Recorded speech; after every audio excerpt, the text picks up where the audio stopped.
High বন্ধুরা, প্রত্যেকে তো মাটিতে গোলাপ গাছ বসায়, কিন্তু আমি আজকে ঘেঁষে বা কয়লায় গোলাপ গাছ বসাবো।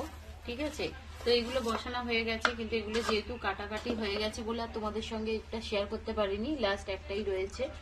তো এটা হচ্ছে একটা ওষুধে ভেজানো ছিল, কারণ এই গাছগুলোকে মাটি থেকে ছাড়িয়ে শিকড়গুলো যদি না ভিজিয়ে রাখা হয় তাহলে ঠিক মতন হবে না।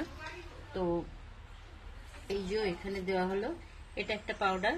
এই গাছটার নাম আগে বলি, এটা হচ্ছে ঘেঁষে এই মোহনা। দেখো এই নার্সারি থেকে যে গাছগুলো নিয়েছিলাম না, এগুলো ট্যাগ করা ছিল।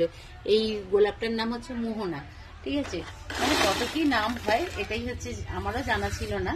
ঠিক আছে, তো এই হচ্ছে ব্যাপার। এটা পুরোটাই হচ্ছে ঘেঁষে গোলাপটা হবে। ঠিক আছে, প্রত্যেকে তো মাটিতে করে, কিন্তু এতে করলে না এই ফুলের একটা অন্যরকম মানে মানে কি বলে না, মানে নানান রকম কোয়ালিটি হয় যেমন। তো এই ঘেঁষে